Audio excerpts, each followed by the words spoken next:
We are streaming live today from Entre, and the #1 fastest growing Web3 professional network and the new way to work.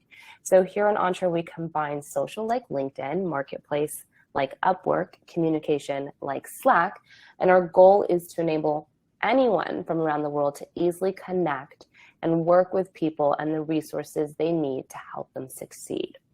Join today, joinentre.com.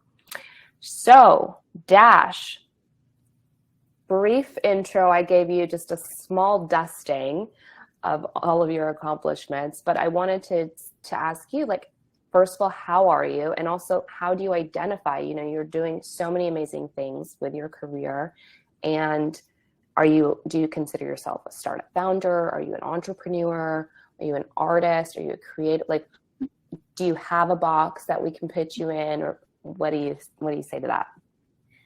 I think if I was to be put in a box, I think like a hacker or a maker is the best definition for me.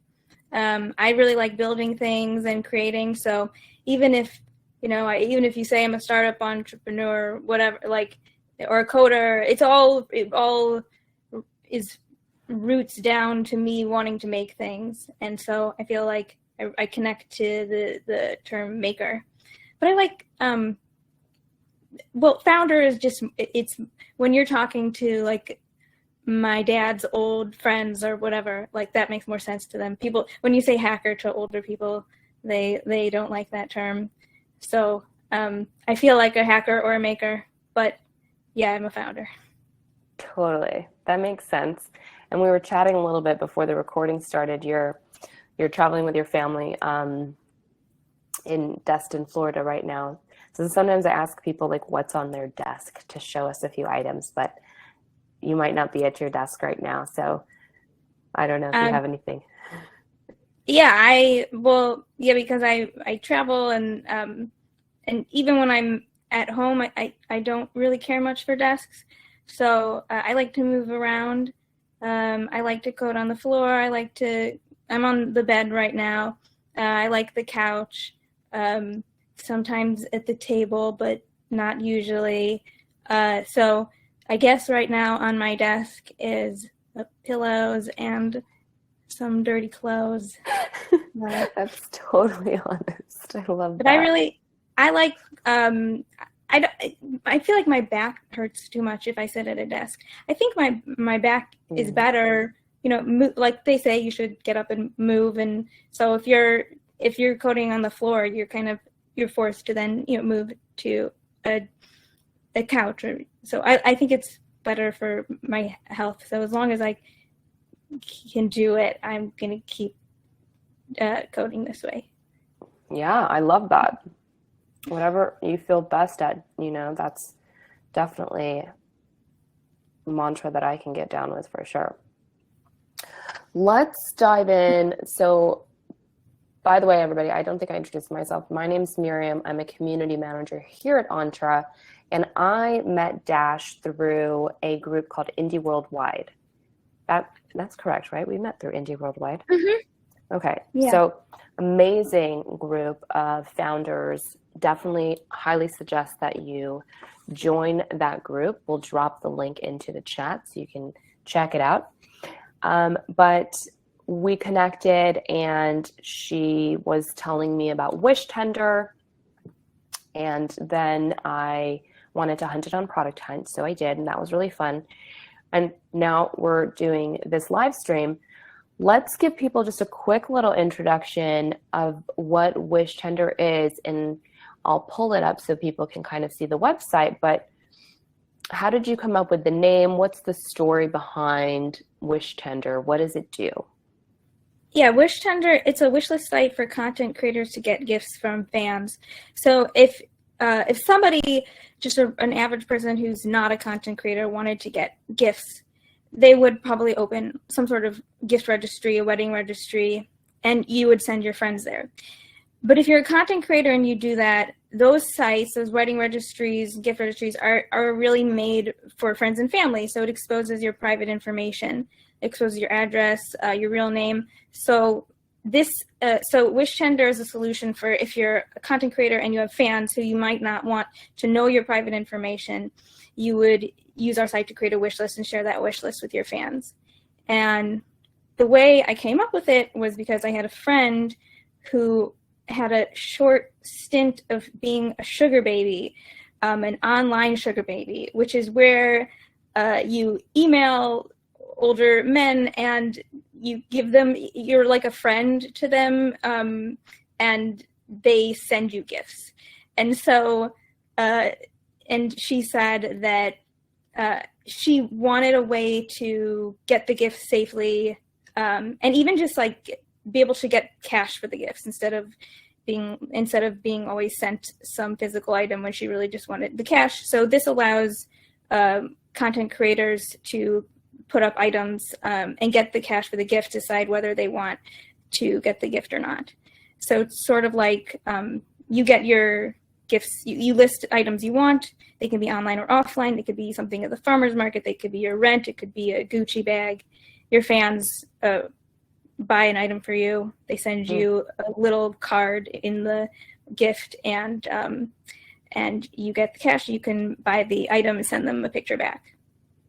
I love this. And the name WishTender, it's such a clever name. So where did that come from? Well, when I thought of this, so I think probably like everybody else who comes up with, like most people, I came up just like with a list of names, right? And I would then see if they were available. And the 2-word names were more available. So when I found, so WishTender was available. And I thought, oh, what a great name, because tender is like a sweetness, and you want your fans to be like, have a sweet relationship. And tender is also someone who tends to something. And so I told my friends who were kind of helping me figure this out, and then they were like, oh, it's also like a third meaning. It means like cash. And that is what we happen to do. So it was like just an awesome, well, the third meaning was another great innuendo. So that was a coincidence. But yeah, I love that name. And it's also, when they say like you want something that when somebody says it over the radio, if it doesn't pass the radio test. So if somebody says it, can you spell it? So it's spelled, everything's spelled normal. And so it passed that test. And yeah, that's the story of how I came up with the name. Yeah, it's just really quite perfect with all the different meanings to the tender part of it. Very, very cool story there. What do you think about content creators? I mean, this whole economy discussion around content, where do you think the future of content creation is going? Yeah, so, and we were going to get into maybe later a little bit talking about Web3, but the discussion on content creators kind of goes into Web3. For people who aren't totally aware of Web3, Web 1 was the first iteration of the internet, and it's where the internet kind of looks like a magazine. And Web 2 is when people later, like early 2000s, realized that interaction is really, like, you can gain a lot from allowing people to interact, and that's how social media happened. So that was the second iteration of the internet, and now that's where we are. And now Web 3 is like this predicted version of the internet where certain new technologies play a role, and like blockchain, some people also think like certain parts of AI, that these are going to kind of shift how we use the internet, and people don't totally know what that's going to look like.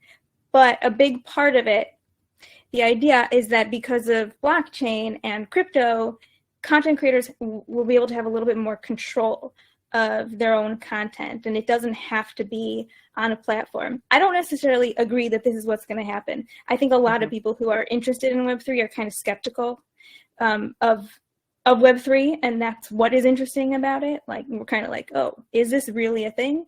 So, but yeah, but Web3 and crypto and blockchain and decentralization could definitely change how content creation happens and how it's distributed.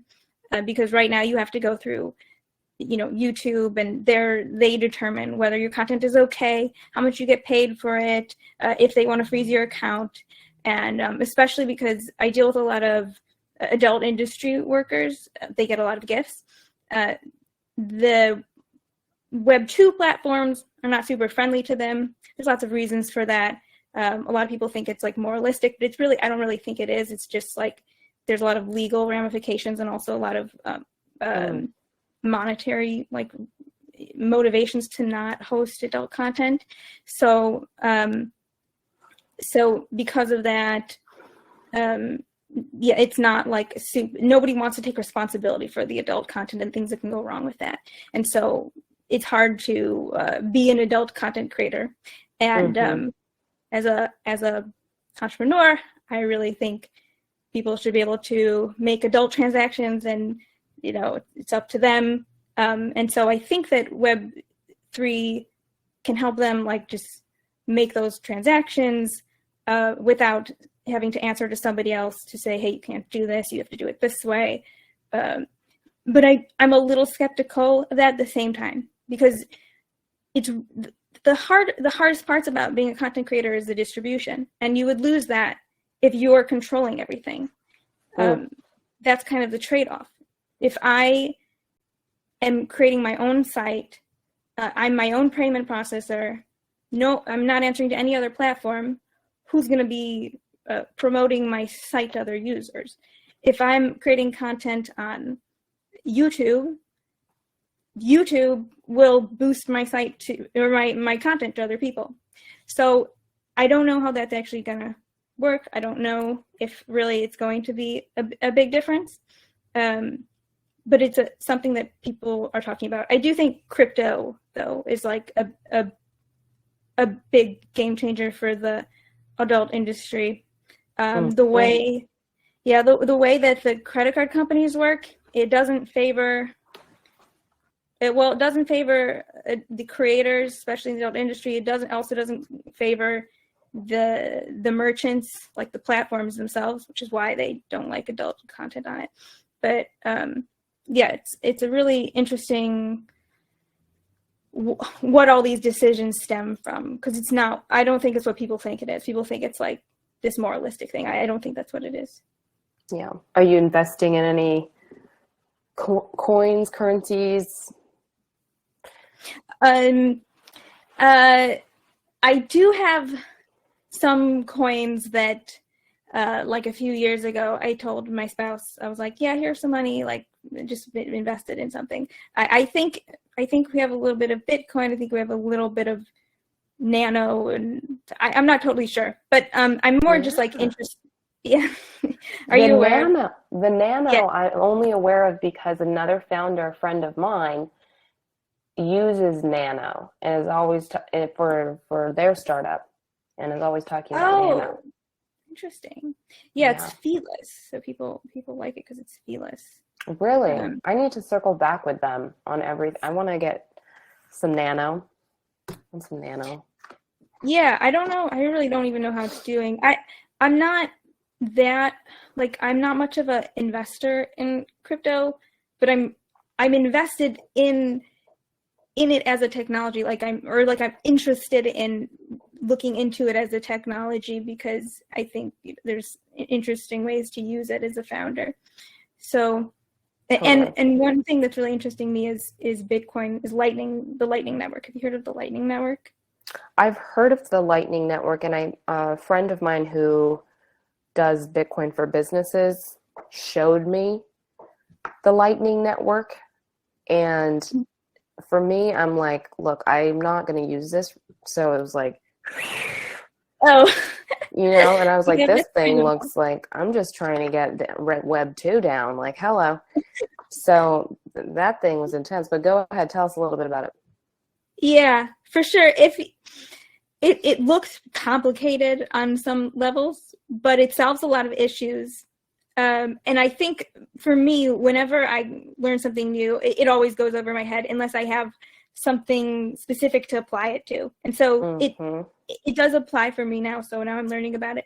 But if you use Bitcoin now, you can't really use it as a currency. Because if I go to your shop and you're selling bananas and I try to buy a banana from you in Bitcoin, banana's what, 79 cents? And then there's a $10 Bitcoin fee. So I can't buy the banana from you. Well, I could, but it wouldn't be a good way to buy bananas. So the Lightning is trying to fix the fee problem. So Lightning is a way of basically, like, instead of me going and doing an on-chain transaction with you with Bitcoin, we would create this channel together on the Lightning network. And whenever I go to your shop and I buy a banana, that there would be a record on the Lightning network that I bought that banana, and I wouldn't have to pay a fee until I left to a new town and we X'd our channel together. And it's even more than that, like, it's because then it's not just one-to-one connections. If I have a connection to you and you have a connection to another person, they have a connection to 100 different people, I can also make a transaction with them. So it's just a way of doing these transactions off of the blockchain, so that there's less fees. You only pay the fee once for leaving, and then there's these small fees, these like 1 cent, 4 cent fees. So now it's like you can actually, once there's like a good UI for this, it'll be a way to actually use Bitcoin for transactions a lot easier. So I'm interested in using that for content creators to get gifts. Okay, very cool. So you're thinking about looping that into the back end of WishTender some way. Yeah, and the way that it would also help because there's no chargebacks, and chargebacks. There's a lot of chargeback fraud in when there's in a two-way market, and in the adult industry, there's a lot of chargeback fraud. Yeah, I bet. Oh, gosh. Okay, so let's get back into a little bit of the, if we could do a demo. I don't know if you're prepped up for that. Yeah, can I share my screen? Should I share my screen? You should be able to share your screen down there. Entre is also Web3. We were integrating. Oh, really? Yeah, we've got some wallet integrations. Oh, looks like we lost Dash, but I'm sure they'll be popping right back in momentarily. Stick with us. There we are. All right, so where am I? Hello. Am I here? Off camera. Does it say start share at the bottom? Oh, okay, yeah, start share, okay. Yeah. All right, so this is the test site, so we can create some payments. Awesome. So it was super easy to sign up for this, by the way. When I went ahead and signed up, it took about less than 5 minutes. Oh, yeah, it's not bad. So here we're gonna make a fake email. Let's do a fake.com and a fake password. All right. So we're signing up. Gotta get this link. Oh no, this is gonna be cut off. Oh, good. I think this is gonna work. Hold on. Okay. Oh man, wait. The logs are cut off, so I couldn't actually get the link. We can do it on the real site. Or let's just pretend we created an account and go into a clinic. Can we do that? Yeah, of course. Okay. I want people to know it's very simple to create an account. Yeah, this is the test site and not the real site. It's a few steps to set up your WishTender, and then you get a link to your situation. You can share that wherever you want. Yeah, so then here's my fake account, which is why there's like a billion fanny packs me testing things all over here. But actually we can see my my real WishTender for a second. My real WishTender looks like this. So I have all these different. I wanted to get like my sleep levels and my hormones tested. I've got some of these funded because some of these are repeat gifts.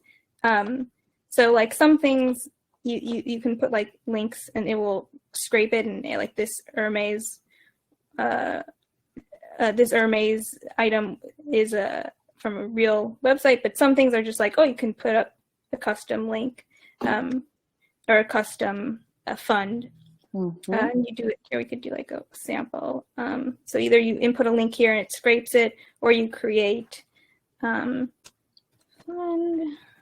I love this because people are like, oh, well, why don't you just create Amazon?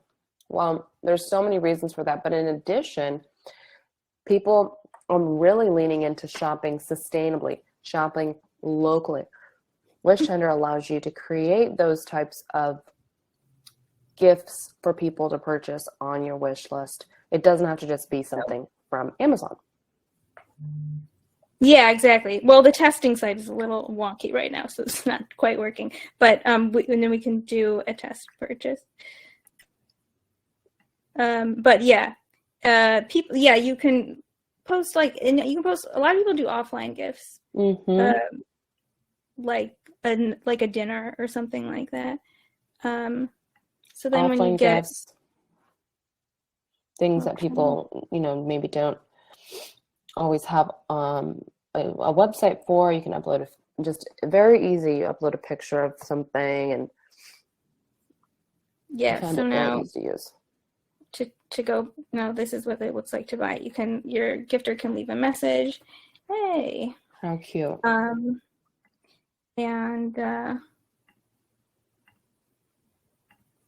let me ask you something like this. Could I put something in there like buy a social media shout out or something? Like, hey, I'll shout you out on social. Sort of. Like, you can write whatever you want. We don't like so much when people put like services, because then if they don't follow through on the services, then we're responsible. So, all these like things I shouldn't be showing. No. I don't think. This is a test. This is a test credit card, by the way. Blah blah blah blah blah blah blah blah. No thanks. See. Yeah, we like you can, but we're a little weary about people posting like full services. And then when I get the gift, sorry, this is my real login. There's my fake login. Get a notification here, and I can see the gift. There we go. That's my favorite part. That's my favorite part. I bored you with a lot of long issues, but that's the best part. This is what it's all about. Yeah. It's like iMessage, but on your computer. I love that. So good. Am I still recording? No, there. Okay. Yeah. Okay, perfect. So everyone definitely highly suggest sign up for your WishTender. You want to lock down your URL there and make sure that you have got your wish list ready to go. Add all your gifts that you want to get if you are creating content. I want to talk a little bit about kind of your journey. You're a self-taught coder. What did that look like? How did that come about? Like, what made you even think like, oh, I'm gonna just like learn how to code, like let me just do this one day? Like, I was always interested in the idea. I've like, before I was a coder, I was an artist, and I went to fashion design school. I loved making things, loved making costumes. So I always liked building things. I always thought it'd be cool to like be able to build robotics and code and stuff like that. But when I got into lucid dreaming in college, and I read about how in the 70s there were lucid dreamers who sent signals from their dreams in labs, and that sounded like really cool to me. And I thought, oh, it'd be so cool to build something where somebody could communicate from a lucid dream in like more capacity than just sending a signal. So I wanted to build that. And I also wanted to build another lucid dream app So I was just like really interested in building these tools for lucid dreaming. And I was like, okay, I'm just gonna learn to code because like if I can code, it opens this whole world up for me of things I can create. Mm-hmm. And I was living in a van lifing, and the van broke down once, and it broke down at a Barnes and Noble, and I bought a book on coding, and I started to learn, and I got really into it, and I did 365 days of code, which is this challenge. You code every day, 365 days. So I did that, continued it then for like 6 months more before I thought of WishTender. And then I did WishTender. So I'd been learning like a year and a half, maybe a little bit more before then, before I started building WishTender. But when I started building WishTender, I really didn't know what I was doing. I was learning while I was building it, for sure. Amazing story. Because that is, I mean, it's not easy. It's for people to just pick up and do something and build something like that. It's quite an accomplishment. What other challenges did you face along the way?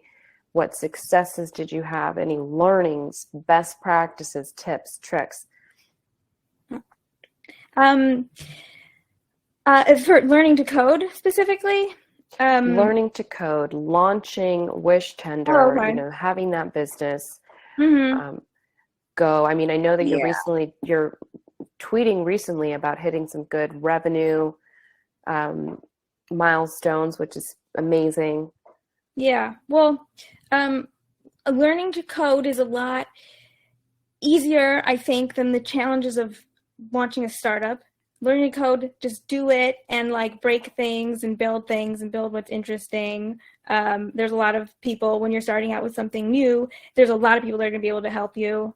So but building a startup, there's less people that can help you because every step of the way, more and more people drop off like that have had the same experience as you. There's a lot of people who have tried to build a startup but never launched. So until you launch, there's all those people that can help you.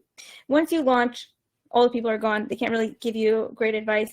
And then after that, once you start getting traction, there's everybody who launched but didn't get traction, now they're kind of gone. So there's less and less people. It becomes a lot harder.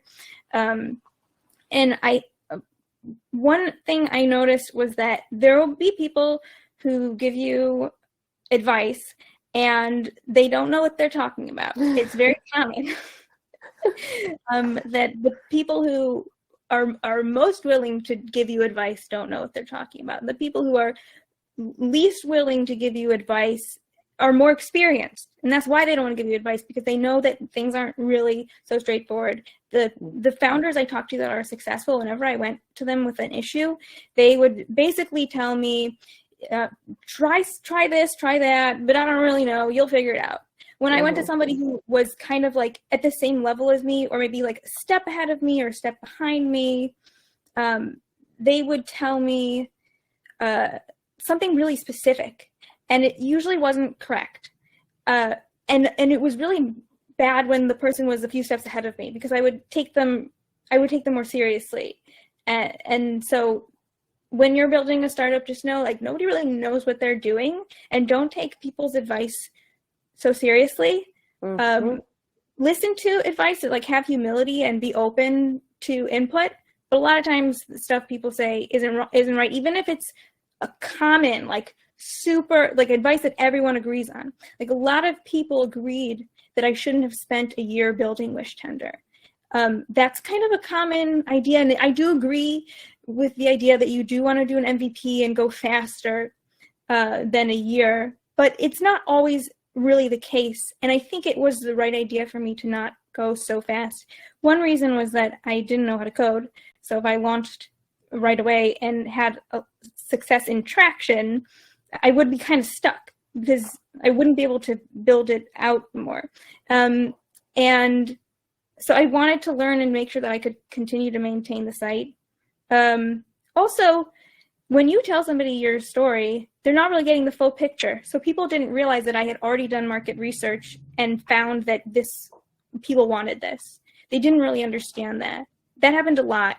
Like I would tell people, my idea, I would even tell them that I did market research and that a lot of like people wanted this. And people don't really listen, or they don't get the picture, and so they'll be like, they'll give me feedback like, you don't know what you're built, like you don't know why people are going to use this. And I'm like, no, I do. I'm telling you, I do. I mean, I don't. But also, I would have humility, which is good. But I also was like, oh, maybe you're right, you know. But for a lot of things, people were not right. I did know a lot, and there's a lot of confident people who are a little overconfident, and just don't take their advice so strongly. I agree with so much of what you're saying. There's, especially I think as female founders, potentially we run into this a little bit more because people, you know, they want to help us, but they assume that we don't know things for some reason. And like a lot of times that, I don't know, for me, I'm always like my crown chakra's out of alignment because people are always telling me things I already know, you know. Like, I'm like, okay, go. I mean, I don't want you to waste your breath, but I don't want to be rude and interrupt you. Like, I know that already. What am I giving off to you that you feel prompted to tell me something that I already know? So there's that. But then technology moves so fast. It's constantly changing that someone's else best practice and what worked for them 6 months ago, maybe not is going to work anymore. And if it's something that's like a hack or a good idea, maybe now everybody's doing it and everyone's caught on, it doesn't work anymore. So you really have to apply your own knowledge and experience to your situation, to any advice that people give you, and know that like whatever your intuition is telling you is like the path forward that you should do while staying humble. So yeah, 100% agree with everything you're saying. Such good advice. And I want to go back into a little bit more of the lucid dream, because we went into it lightly, but I recently just started learning about this lucid dreaming, and someone was like, you know how to lucid dream? Because I was like, yeah, I always know when I'm dreaming, but I'm not like trying to develop it. Some people like work hard on this. So are you still working on some lucid dreaming technologies?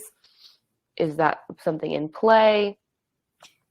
Yeah, I did. I also had to train myself to lucid dream. I trained myself in college. I went on a diet and I was having all these dreams about junk food. And in the dream, it was great. I would take a bite of the junk food and it tasted real. It was full, like texture, everything. And I thought, but then I would say, oh, I can't eat anymore. I'm on a diet. I would put it away. I would wake up and I would say, oh my God, I wish I knew I was dreaming. I could keep eating. So I learned how to lucid dream so I could do that. So I did reality checks. I did dream journaling, and I thought about lucid dreaming all the time. I knew that I would be able to do this, because I knew that whatever I thought about during my day, I would end up dreaming about. That's just how my dreaming patterns go. Like if I had a crush on a boy for a long time, I would dream about him all the time after a certain time of thinking about him. And I was like, well, I think that's going to happen too. If I just think about lucid dreaming all the time, I'm going to dream about it. So I thought about it. I did reality checks. I wrote it all over my fingernails, lucid dreaming. I did projects on it for any college paper I had to do. I fit lucid dreaming in there somehow. So I was very intense at the time about it. And I went from having no lucid dreams / like a handful of them in my childhood, just sort of randomly after learning about it from my mom, but basically 0 to 3 every night in 5 months. And I would eat junk food all night. So what a lovely hack. It was awesome. And it worked a little too well, because I was able to like keep a very strict diet for like years, for like 10 years. I got too thin and I lost my period, and I had to like fix it and eat more. And that was a whole nother thing. But that's just an example of how well it worked. I was so satisfied with the dream food that I didn't like had to eat it in waking life to a little bit of an extreme level. And so but I got very into it for other reasons. I just thought it was like, oh, this is really cool. Like you could do really creative things and explore all sorts of parts of your brain. And so so I started building the Dream Phone, which is the device that enables you to communicate using Morse code with an API to, let's say, Twitter, so I could live tweet from a lucid dream in Morse code. That's amazing. Yeah, I haven't totally done it yet, but I've done it in parts. Like, it works, but I've only done it when the device isn't on me. So I was in Northwestern's lab for a lucid dream study, and I sent them in Morse code the word ass. So I'm the first person to send a lab verified swear word from a lucid dream. So, and we have that documentation. But I didn't do it while the Dream Phone was on. Yeah, it's interesting. The studies they're doing there are really fun. But I threw that in. They didn't ask me to do that part. Very, very interesting. And I love these applications that you're explaining to me, because I was thinking about it. I was like, well, what is I'm like, okay, so people are into it, but like, what's the value of being able to lucid dream? Like, it's not happening in real life, like, you know, but I'm starting to see these possibilities here. So it seems, and the technology that you're putting together is fascinating. So please keep me in the loop on that. We are getting through this time together so fast. I want to get into an update. I know a while ago, congratulations is in order. I know this has happened a while ago, but you did get accepted into the Web3 program in Kernel. How is that going? Is it still ongoing? Did you complete that? What was that looking like? Anything to share? Yeah, it's still going right now. It's cool because it gives you access to a big community of people who are interested in Web3. I found that when I went into Kernel, I thought, and maybe this is sort of true, I thought I would be the only person who was like going into it but is really skeptical of Web3. But they really like that skepticism, and it seems that there are actually a lot of people who are in the same boat as me. That there are people who are interested in Web3 but are very skeptical of it.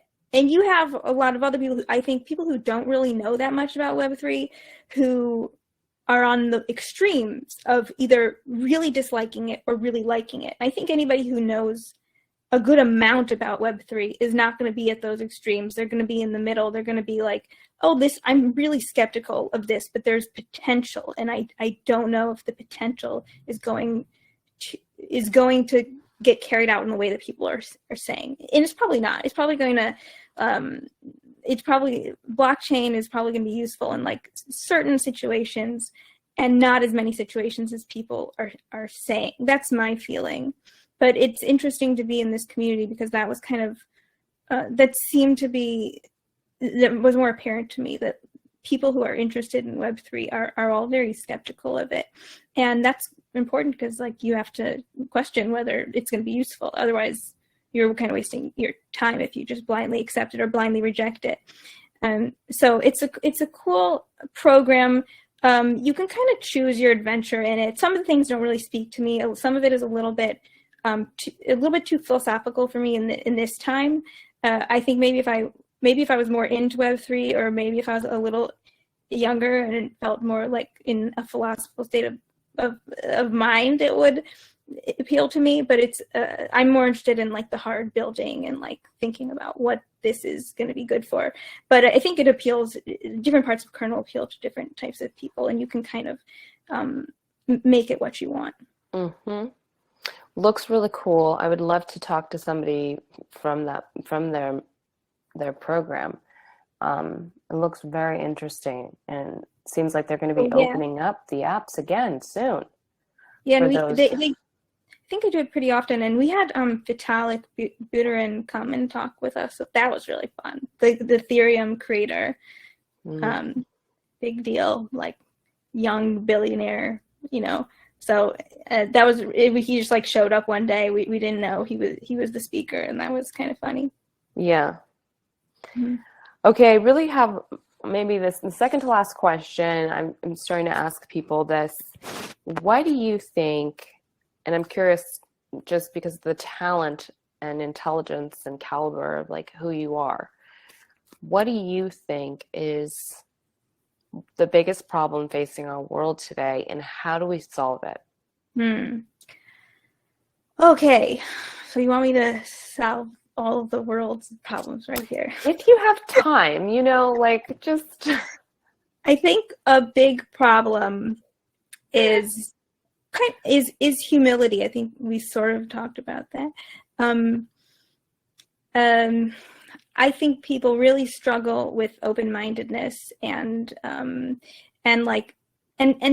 think it stems in insecurity. It's like if you feel that you're not in a good place, you're not in a secure place, then if somebody comes at you with something that you're uncomfortable with or is new to you, you're gonna like respond with aggression. I think people confuse aggression with like strength, and it's not. It's the opposite.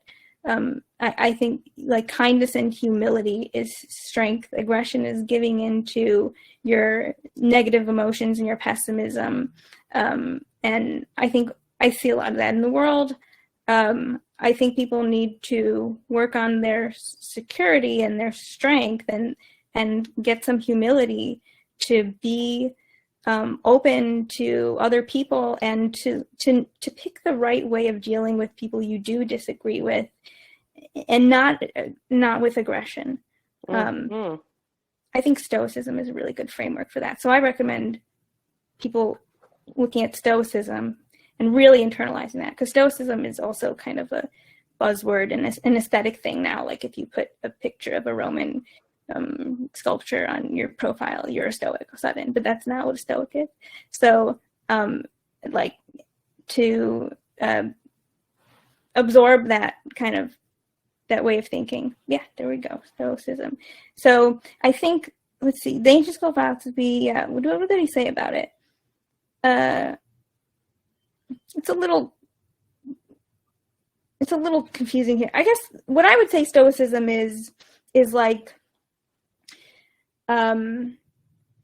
there's several parts to it, but it's like this practical philosophy. It's like, what can you control?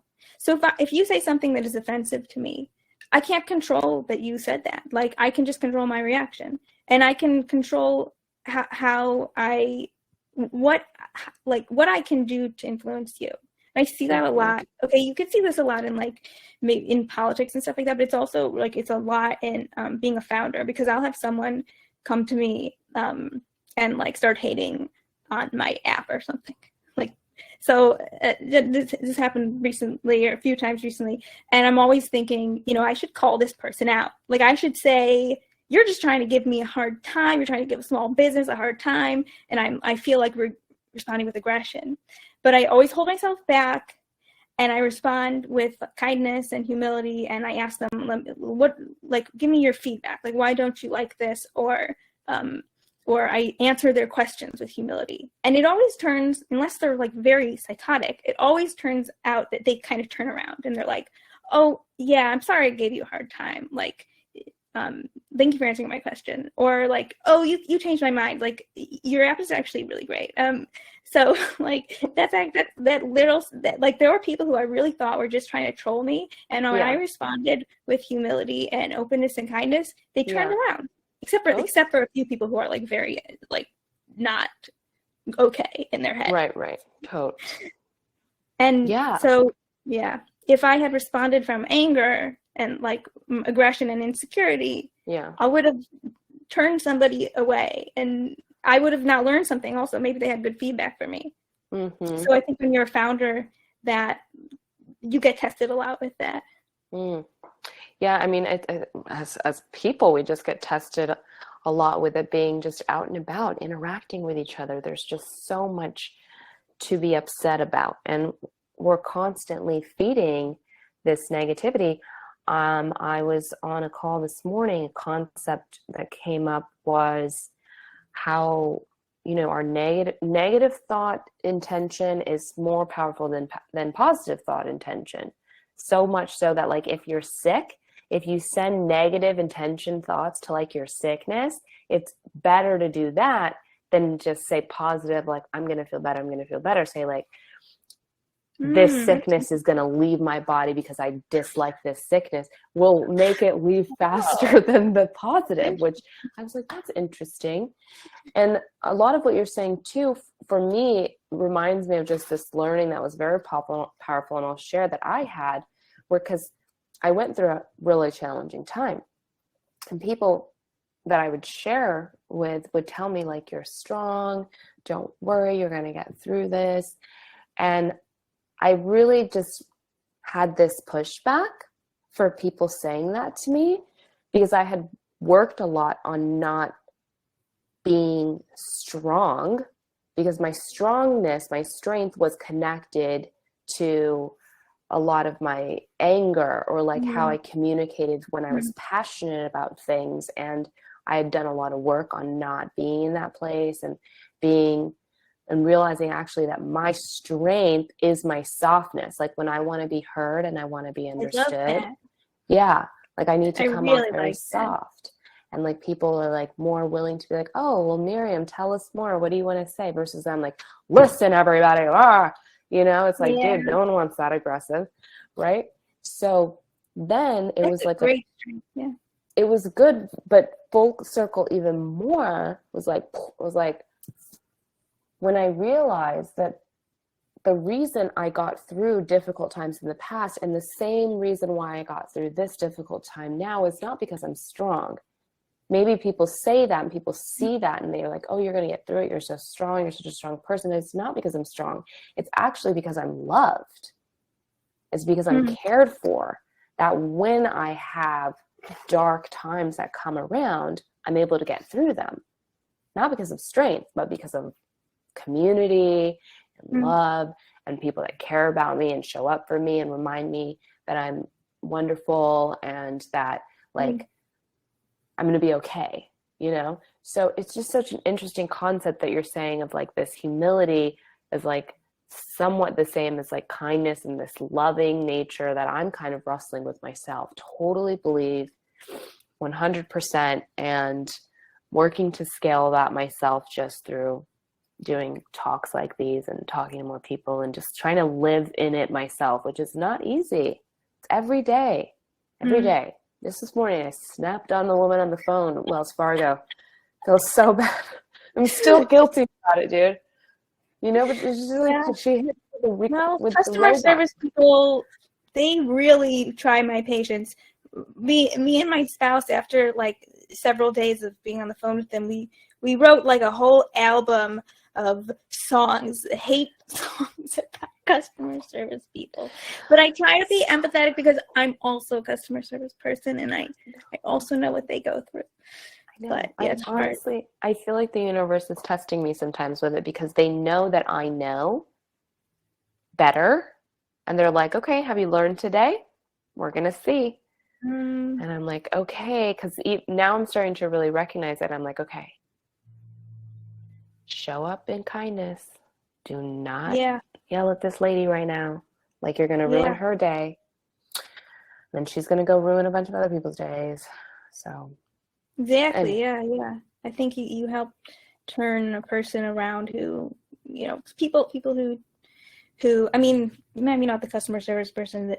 She probably was just not being very helpful. But there, people who come at you with anger are insecure. Like, and if you come at them with anger, you're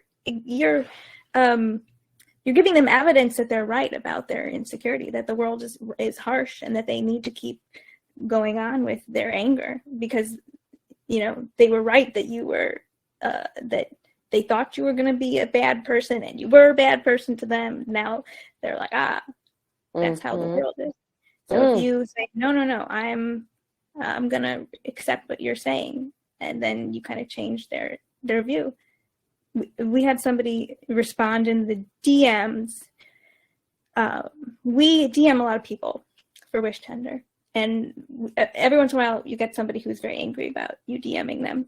And so my spouse is the community manager. He was DMing somebody, and somebody says to him, why don't you go kindly fuck off? Or fuck yourself? God. And So he responded, and he did call the person out, but he did it sort of kindly. Normally I would just be like, we would like kind of just ignore that kind of stuff. But he did call the person out. He said, you took time out of your day to swear at a 2-person small business that's just trying to get people to sign up, and the person felt bad and they apologized. And so I think if you just respond, even if you're calling somebody out, but and I hate that term, calling out, it implies shaming somebody, to me at least. But if you kind of put a mirror to the person, be like, this is what you just did, and this is what I was trying to do, and you're not doing it with anger, they'll kind of a change of perspective for them. Mm-hmm. Yeah, I agree. Thank you so much for this chat. This has been wonderful. And connecting. Thank you, Miriam. So people that are watching this recording back, how can they support your work? How can they follow what you're doing? They can follow me on Twitter, is where I'm most active, at Bark-Huss, just my first 4 letters of my name. Perfect. And I also post occasionally on LinkedIn, and if you want to see weirder videos, videos of me dancing or something, you can go on my Instagram and watch my stories. But if you want to, yeah, I do want to see those. Definitely post your Insta URL on here. Are you TikToking at all yet?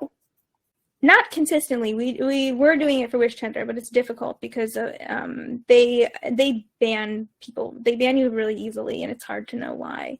So we got banned a few times. And I have a personal TikTok, but I use it very occasionally. My last post was probably in my Halloween costume or something like that. Yeah. Okay, well, drop your Insta because I'm on there. Where do I put that? In the chat? Yeah, in the room chat.